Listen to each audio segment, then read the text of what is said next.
গ্রামবঙ্গের মানুষের দিন গুজরানের ছবি কতই না ধরা পড়ে আমাদের চোখে।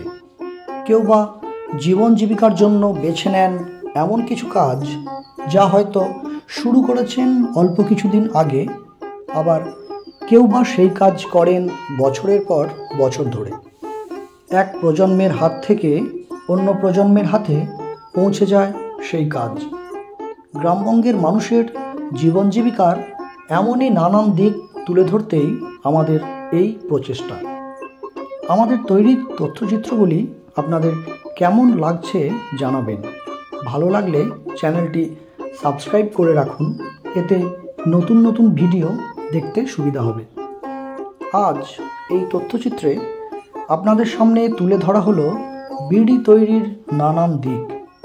ধূমপানে উৎসাহিত করা আমাদের উদ্দেশ্য নয়, বরং কিভাবে বিড়ি তৈরি করা হয় এবং এই কাজের সঙ্গে যুক্ত গ্রামবঙ্গের মানুষের পরিশ্রমের সত্যি ছবিটা সঠিকভাবে দেখানোই হলো আমাদের উদ্দেশ্য। সেই সঙ্গে এই তথ্যচিত্রে বিড়ি শিল্প এবং বিড়ি ব্যবসার খুঁটিনাটি কথাও জানতে পারবেন আপনারা। সাধারণত গ্রামের মহিলারাই হলেন বিড়ি শিল্পের প্রধান কারিগর। প্রতিদিন এদের হাতেই তৈরি হয় হাজার হাজার বিড়ি। পাতা থেকে নির্দিষ্ট মাপের টুকরো কেটে রেখে দেওয়া হয়। এরপর সেই পাতার টুকরোর ভিতরে পরিমাণ মতো মশলা ভরে মুড়ে ফেলার পর সুতো দিয়ে বেঁধে তৈরি হয় বিড়ি। দিনের বেলা গৃহস্থালির কাজ সামলে বেলা গড়াতে না গড়াতেই কাজে বসে যান মহিলারা।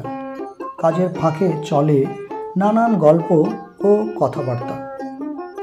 বাড়ির ভিতরে কেউ বা বাড়ির বাইরে বসে বাঁধতে থাকেন এই বিড়ি।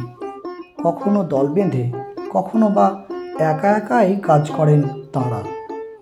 দিনের আলো কমে না আসা পর্যন্ত চলে তাঁদের এই কাজ। কাজ করতে করতে শুনতে ইচ্ছে করে তাদের দিন গুজরানের গল্প। প্রতিটা বিড়ির রঙিন সুতোয় বাঁধা থাকে তাদের যত্ন আর পরিশ্রমের কথা। কেমন করে কাটে তাদের দিনগুলি, সেসব কথা জানতে হলে অবশ্যই এখানে আসতে হবে। আসুন শুনে নেওয়া যাক তারা কি বলেন।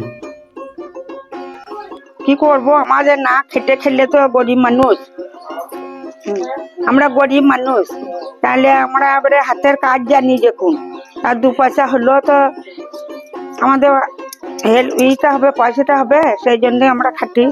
দেখেন কতটা পয়সা হয়ে গেছে, চোখে দেখতে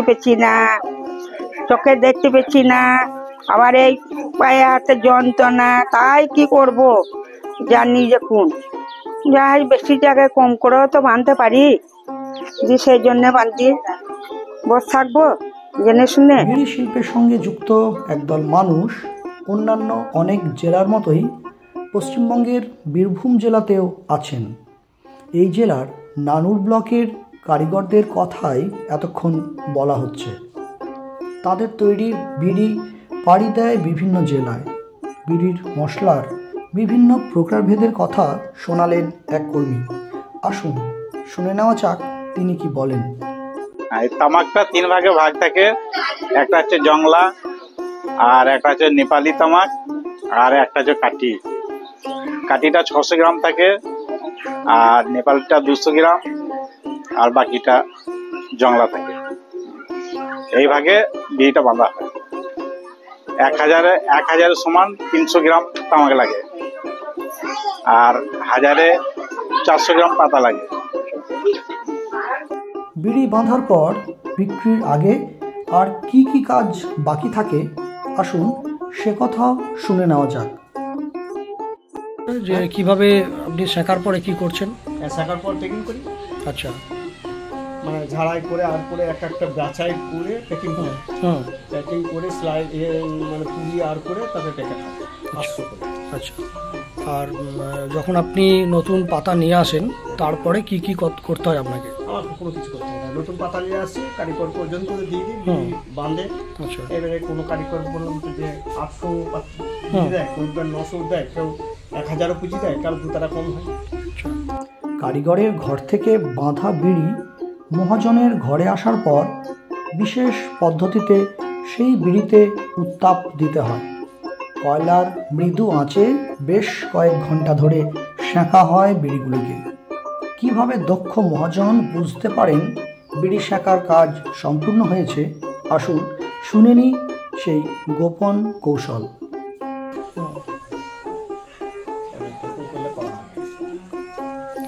কিভাবে শব্দ শুনে কিভাবে বুঝছেন ওটা? এই কড়কড় করছে, কড়কড় আওয়াজ উঠছে। আচ্ছা, এবং ভেতরটা কড়কড় কড়কড় করে রোদে ভেঙে গেলে ইয়ে হয়েছে, পড়ে গেছে। এই আজ কত ঘন্টা করে এক একটা জালি, এক একটা এগুলোকে জালি বলছেন তো, কতক্ষণ ধরে দিতে হচ্ছে? আচ্ছা আচ্ছা। ভাটিতে সেঁকার জন্য কাঠের জালিতে বিড়িগুলিকে রাখা হয়। একটার উপরে আর একটা জালি চাপানো থাকে। কখনো কখনো তাপের তারতম্যের জন্য জালিগুলিকে উল্টে পাল্টে নেওয়া হয়।